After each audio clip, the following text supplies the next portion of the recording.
In 1999, Tim Haynes changed the landscape of dinosaur documentaries forever with the release of Walking with Dinosaurs.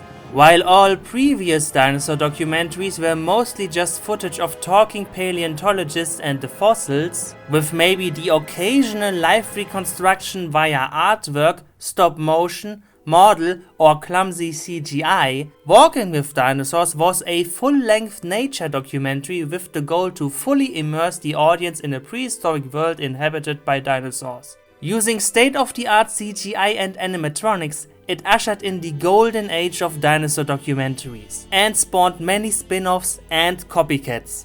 And its influence can be felt even 20 years later in cringy deviant art posts about people wanting to make their own documentary settings. Fuck whoever started that trend. Sure, there were some big inaccuracies in Walking with Dinosaurs, but no other documentary since then has come that close to depicting dinosaurs as just normal animals. Because that means showing them not only fighting, but also doing all the boring stuff like sleeping, pissing, shitting and mating.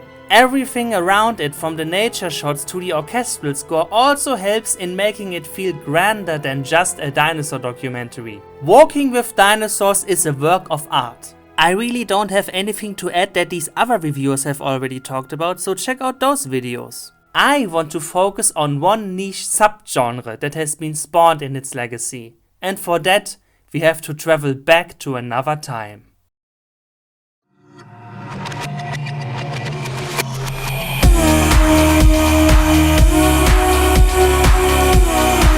Welcome to the late 2000s. A time when YouTube videos had a 5-star rating system, could not be more than 10 minutes long, stupid commissions didn't fuck up the entire community, and your average dinosaur tribute video looked like this.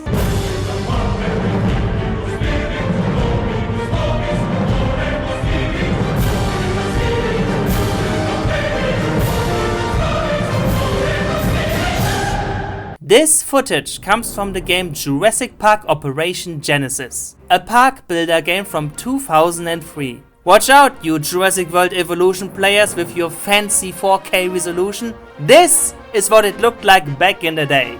Actually, I have never played this game myself, and I don't think I have even seen what proper gameplay looks like, because all that I watched on YouTube back then were the mods and the documentaries. You see, thanks to this game and the power of raps.com, you could just record the dinosaur AI doing whatever the fuck they were doing and then edit that footage together in everybody's favorite video editor, Windows Movie Maker. There was a whole subgenre where people that were obviously inspired by Walking with Dinosaurs wanted to recreate something similar within Jurassic Park Operation Genesis. And now, over a decade later, as their channels are long dead, I am going to take you on a nostalgic trip down my memory lane, while unfairly making fun of the low production value and pointing out inaccuracies. I'm going through these by chronological order. So our first channel is Slegonian and his documentary Prehistoric, which started in February 2006. That's 4 years before Discovery Channel made their own documentary series called Prehistoric, and curiously enough, both have 6 episodes. Being the pioneer of an entire subgenre of YouTube videos, Prehistoric is barely watchable. That crisp 240p resolution has been turned to absolute shit in my download, but you're not missing out on much. Especially for half of the first episode, where he tried to simulate nighttime by making the footage so dark that you cannot see anything. Which might be fine if there was any narration.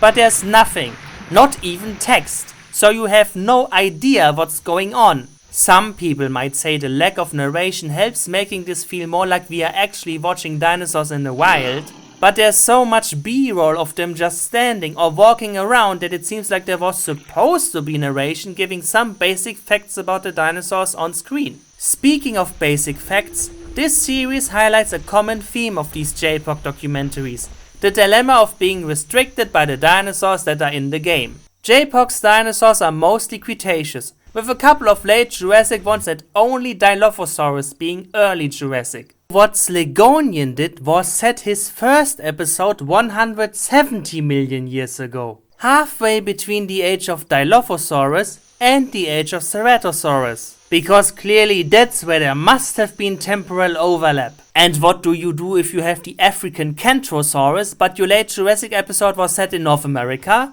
You move it into the Cretaceous episode next to Carcharodontosaurus and Spinosaurus, obviously. Around this time he must have finally realized how fucking boring his series was, because the fight between Spinosaurus and Carcharodontosaurus is accompanied by epic bionicle music. Surprisingly enough, it's not a fight to the death, because one of them just decides to leave. I would call this realistic animal behavior, but I'm sure this only happened because Spinosaurus is not programmed to have any interaction with Carcharodontosaurus the way it has with T-Rex. Slegonian liked the bionicle music so much he's using it as the opening music for series 2 of Prehistoric, which also seems to be the time he discovered mods, because now the dinosaurs no longer have their pale default colors. The 4th episode is set in late Cretaceous Mongolia, because you gotta fit those velociraptors somehow into your documentary. But what do you do when your game has no Oviraptor or Protoceratops? You just use a recolored Dilophosaurus and Styracosaurus. Nobody will notice. And what would Cretaceous Mongolia be without... But for some reason he used the Allosaurus model for this Tarbosaurus instead of the T-Rex model. But that's all redeemed by the fact that whenever this thing shows up, scary dramatic music begins to play. I guess that means he's somehow related to One-Eyed T-Rex. The final episode of Prehistoric is so epic it had to be split into 2 parts, since YouTube videos could not be more than 10 minutes long. In episode 5 we just watch a T-Rex killing things until a Triceratops kills him by continuing to suck while he's nutting. This is so much information that episode 6 needs to start with a recap set to epic music by X-Ray Dog, which is so epic it has to be played again halfway into the episode while another T-Rex is killing things. As is tradition in dinosaur documentaries, it has to end with the asteroid impact. But how do you simulate that in JPOG?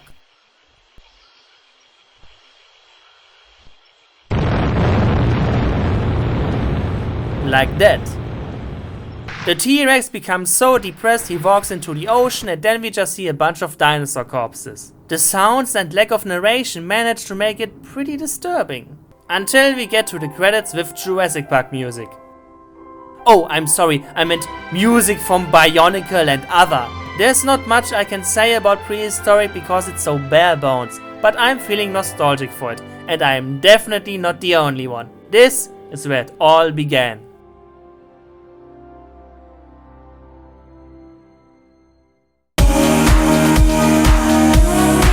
Walking with Spinosaurus by Ollie Rockhorn is the first JPOG video I ever saw on YouTube. And because I wasn't familiar with the game's dinosaurs and music back then, I watched this one over and over. This video is from February 2007, which means it's advanced enough that there's on-screen text explaining what's going on. Unlike the other documentaries, he doesn't have to worry about which dinosaurs coexisted with each other, because this is set on one of those Jurassic Park islands. Isla Skensiks, which I guess is his own original island? This is a damp landscape with plenty of water, but oxygen rich.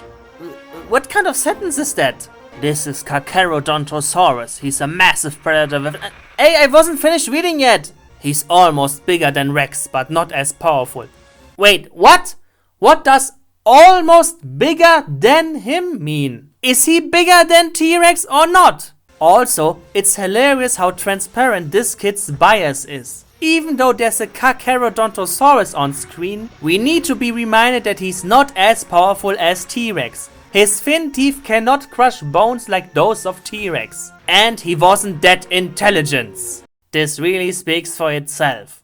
According to the text, the Carcharodontosaurus has to watch out for an Acrocanthosaurus, which is never in the same shot, because I guess the actor wasn't on set the day this was filmed. This is Acrocanthosaurus. He weighs over 4.6 tons and 38.3 feet in length. Meanwhile, Carcharodontosaurus size doesn't even get a number. Also, nothing better than seeing a kid misspell basic words like accept but then typing Acrocanthosaurus perfectly. At this point you're probably wondering when the titular Spinosaurus is showing up, but don't worry, he's coming. And before he's even on screen, the text already explains that the Acrocanthosaurus has nothing to fear from the Spinosaurus because Spinosaurus is just a fish eater and scavenger. Oh yes, it's that kind of video. It's a shame because I really like how peaceful these Spinosaurus scenes are. But the only reason this exists is because this kid was salty as fuck after the Spinosaurus in Jurassic Park 3 killed a T-Rex. So he set out to make a video where Spinosaurus is as pathetic as possible. Even the other scavengers at least get dramatic, exciting music. And when the Spinosaurus finally hunts living dinosaurs, the text explicitly calls him a big bully. Poor Ollie Rockhorn must have been in therapy after watching Jurassic Park 3. And if you're still not convinced this entire video is anti-Spinosaurus propaganda, this is the outro.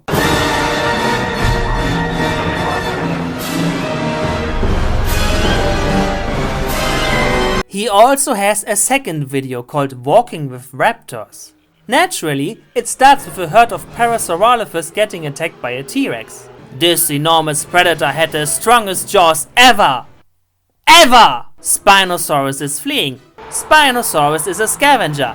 Spinosaurus cannot risk a fight with T-Rex. Spinosaurus makes sure the T-Rex is not going his way. Are you picking up on any subtle hints yet? The T-Rex goes to sleep and the raptors finally show up. I almost forgot this video was about them. This is Velociraptor, one of the smartest dinosaurs ever! The herbivores are afraid of the T-Rex, but more afraid of the raptors. In case you thought this couldn't get any more ridiculous, the latter half of this video is literally nothing but the T-Rex getting zerg rushed by a horde of raptors. Prepare yours for brain versus brawn. Prepare your what? What am I supposed to prepare? And brain versus brawn? There's no brain involved in enemy spam. You won't catch me saying the raptors in Specklesataurus use their brain either. And I love how once the raptors take down the T-Rex, the music instantly switches from that dramatic theme to the core main theme, while we still hear them screaming in the background. It's such a tonal whiplash, it makes me wonder whether Ollie Rockhorn was actually an early account of Colin Trevorrow. Walking with Spinosaurus and Walking with Raptors are so blatant they should be studied in propaganda classes. The constant praising of T-Rex, the constant degrading of Spinosaurus, the use of exciting music anytime Spinosaurus is not on screen. It's like a time capsule from the aftermath of Jurassic Park's most controversial decision. Yet. In 2008, we had reached the peak of these documentaries with Baryonyx Boy's attempts at recreating Walking with Dinosaurs itself in JPOG. That meant playing the original narration from the actual documentary over in-game footage of dinosaurs modded to look more like their documentary counterparts.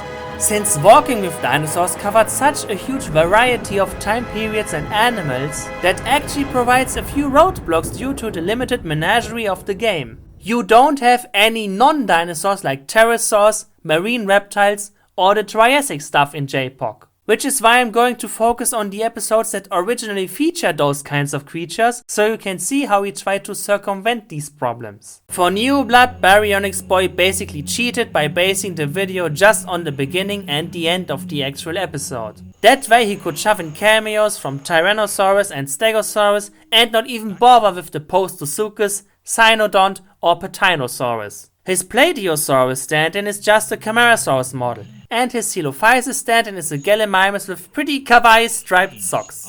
But nobody is going to be fooled into thinking that these naked Stegosaurs are Placerias. For Cruel Sea and Giant of the Skies, he did my favorite Galaxy Brain move and just combined the two episodes into one called the Inland Sea. The trick is to take the giant predator from Cruel Sea and drop him into the migration plot of Giant of the Skies. And of course, his Liopleurodon stand-in is the Spinosaurus. Honestly, as a giant semi-aquatic predator, it is the next best option. I also have to give him credit for making sure to edit out any references to the Jurassic or flying or marine reptiles. The most fearsome predator of the Cretaceous is watching his prey. The Cretaceous is a golden period for giant reptiles. For this giant, it will be the last he ever makes. And he decided the Spinosaurus deserves a theme that isn't from the original documentary. But there is one species that dwarfs them all.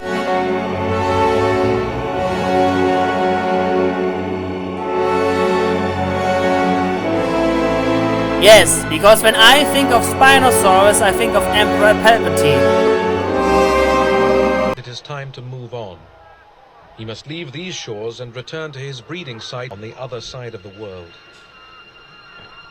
From the shores of the great southern continent, he will travel to North America, cross the Atlantic Seaway, and to the islands which mark where Europe will one day be formed. At this walking speed, I doubt that he's going to reach the mating grounds in time. Also, keep in mind that during the Cretaceous there no longer was one single supercontinent. So how is this poor dinosaur supposed to cross the Atlantic? The dark side of the Force is a pathway to many abilities some consider to be unnatural. Luckily, the Ornithocheirus in the original documentary doesn't interact with any of the dinosaurs. So Baryonyx Boy doesn't have to change any of their scenes. The Utah Raptor collar is probably my favorite mod from this series, and I like how well they are camouflaged on this terrain. Part 3 of this episode is where it peaks. You know how in the original Walking with Dinosaurs the mating grounds consisted of hundreds of pterosaurs? There's no way he replicated that in JPOG, right? Right? Fuck yeah he did! And if it means breaking the game itself, then so be it. Hundreds of emperors in one spot. Just imagine what their mating calls sound like. You ever hear the tragedy of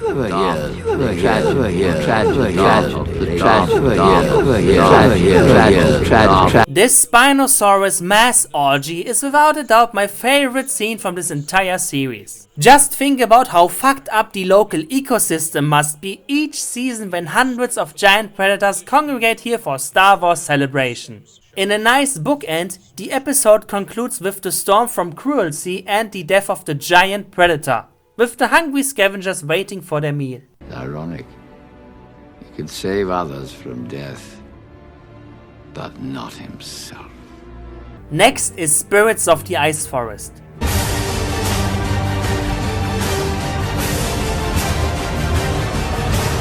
Nothing screams epic YouTube intro in 2008 like playing that song from Requiem for a Dream for 3 full minutes. This episode seems to exist solely to show off their cool new terrain mod for the polar forest, which might be good if you didn't keep it exactly the same between changing seasons. At this point he's also started to just take video footage from the original Walking with Dinosaurs for some of the non-dinosaur scenes. Though for some reason he didn't do that when it came to showing the Southern Lights. Also, while all his previous episodes ended where the original documentary ended, this time he just stops at the Southern Lights. There's no spring on the horizon, so I guess in this winter all the dinosaurs just died. Which brings us to Death of a Dynasty, which he for some reason renamed End of the Empire. I thought the Empire already died in a previous episode. At this point in time we are already way into 2009, which means I was busy with my own YouTube channel and I lost track of this series. Imagine my disappointment when I see that he never got beyond part 1 of 3. But sadly not even these magnificent creatures have any defense against the natural forces that are suffocating their world. We will never know why Baryonyx Boy never finished this series. Did he lose interest? Did he just not have the time? Did something impact his life in a major way? We cannot ask him because the channel has been dead for over 10 years. And along with him, the entire subgenre of dinosaur documentaries made in JPOG went extinct.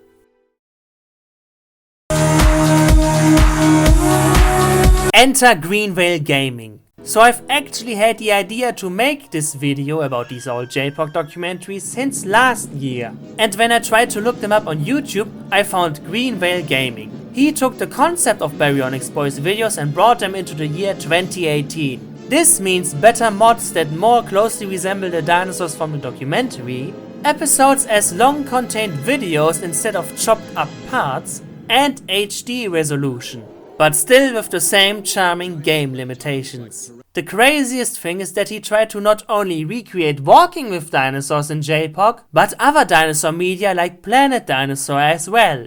But just like Baryonyx Boy, the most entertaining part is how he solved the non-dinosaurian episodes. For Placerius, he used a Styracosaurus model with all the horns removed, which I guess is the closest look you can get. His Postosuchus, on the other hand, is a bright red Ceratosaurus, which I guess is better than just removing it completely. Unlike Baryonyx Boy, Greenvale Gaming kept Cruelty and Giant of the Skies as two separate episodes. My favorite parts are his attempts at editing out the names of marine reptiles and pterosaurs.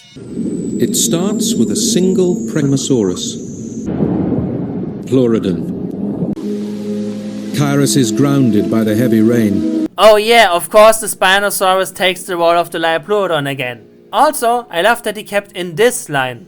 At 150 tons, it is the largest and most powerful carnivore ever to live on the planet. 150 tons? That's one thick-ass boy. His Giant of the Skies version is probably the most interesting change. Here, the titular giant is a sauropod, and since he obviously couldn't change what the narrator said, it will remain a mystery what sauropod species this was supposed to be. Apparently one that is capable of flying. For this giant of the sky, it will be the last great flight he ever makes. From the shores of the great southern continent, he will travel to North America, cross the Atlantic Seaway, and fly onto the islands which mark where Europe will one day be formed. So my guess is Supersaurus. At last he can resume his epic journey.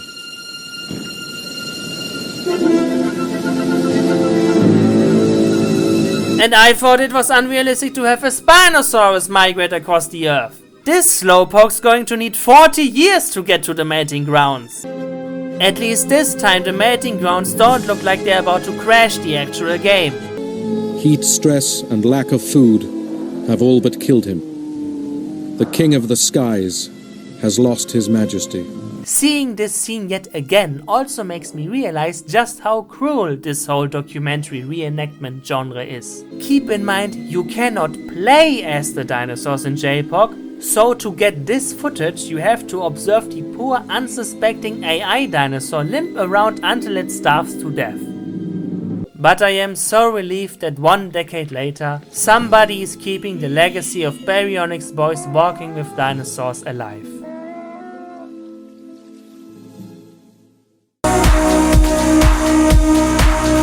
Originally, this video was supposed to end with Greenvale Gaming, but it turns out there are even more people still doing this. Dinosaur documentaries and gaming doesn't feature actual narration from Walking with Dinosaurs, but a few of the settings and animals are heavily based on the original documentary, and they use the original score. The impressive part about this are some of the mods. Somehow there's a goddamn Coolosuchus! And just look at this perfect Lealinasaura, Matabarosaurus and Polar Allosaur. Oh, I'm sorry, I meant Australovenator.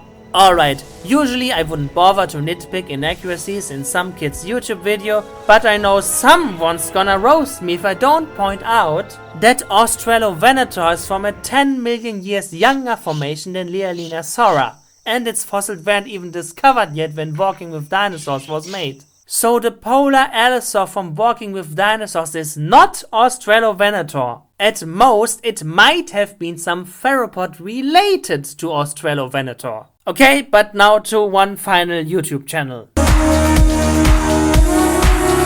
With Head Squish's Planet Jurassic series in 2019, we are leaving behind the stilted blurry models of JPOG and enter the smooth HD graphics of Jurassic World Evolution. In this game you can observe your AI dinosaurs from all kinds of different camera angles, which means unlike the static look of the JPOG documentaries, this has actual cinematography going on. Instead of using narration from the original documentary or just putting text on screen, he also scripted and recorded the narration himself.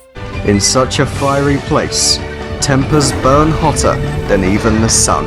It doesn't get cornier than that. Oh, and before you say anything, I have confirmation from the man himself that I can riff on his videos. So far, Planet Jurassic has 5 episodes, only one of them actually taking place in the Jurassic, which is in spirit of the Jurassic Park franchise. And I honestly like the style of the episodes, where the major dinosaurs get a little infographic. Spinosaurus was truly enormous, reaching lengths of 18 meters and weights of 20 tons. Okay, maybe make sure your script and infographics use the same numbers. No, but seriously, I understand that these videos require a ton of time and work. Keep in mind he's already spending hours recording footage of AI dinosaurs in hopes that they do something interesting, and then he has to edit that in a way to create a narrative. And then on top he's creating these infographics. So of course some errors are going to sneak in. So I really don't have any major complaints. The only thing that shatters the immersion for me is when he directly mentions Jurassic Park 3 and how the Spinosaurus in that movie killed a T-Rex. All make up a monster so infamous, it's become the unofficial rival to Tyrannosaurus Rex for the title of Dinosaur King. Back in 2001, Jurassic Park 3 was released, featuring the Spinosaurus as the main dinosaur antagonist, and even showing it being able to kill a young Tyrannosaurus. Whether or not Spinosaurus could truly beat T-Rex in a fight, it's been ingrained in pop culture ever since. The real-life animal, however, was much different to its movie monster counterpart, the main difference being the fact it prefers to dine on fish rather than apex hunters. Come on, that same movie monster is standing right there on screen in a game based on said movie. It would be like showing Jurassic World footage of a velociraptor while saying, in the movie Jurassic Park, velociraptors were depicted as 6 feet tall scaly predators. But they were actually much smaller, and we now know that they were covered in feathers. Talking about the errors of another intellectual property doesn't work if the medium you are using for your documentary is part of that same intellectual property. But aside from that, I don't have any major complaints about Planet Jurassic. And it's so much more polished and ambitious than any of the JPOG documentaries that I can't tear it down for things that were beyond his control, like obviously the inaccuracies of the dinosaur models themselves. And now I don't know whether Head Squish is gonna be relieved or disappointed. So yeah, this is where our 13-year journey ends. From Sligonian's prehistoric that started it all, to Ollie Rockhound's manipulative videos, to Baryonyx Boy's creative reimagining, to Greenville Gaming picking up a torch I believe to be extinguished, to dinosaur documentaries and gaming whose... oh. And finally to Head Squish taking the concept to a whole new game and level. All these people were united by their inspiration through the original Walking with Dinosaurs. So while I already missed that documentary's 20th anniversary by a couple of months, I'm glad I could put a spotlight on one of its lesser known legacies. Speaking of its legacy, there's only one thing left to do.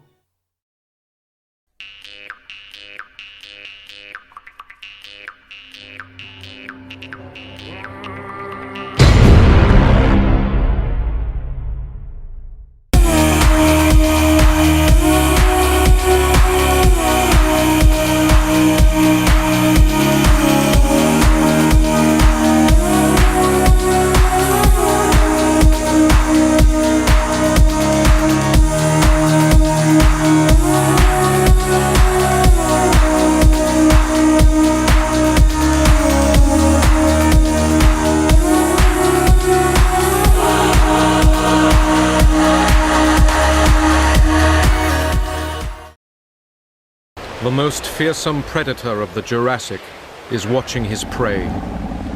Peering through the water, the carnivore fixes on his unwary victim, waiting for the perfect moment to strike.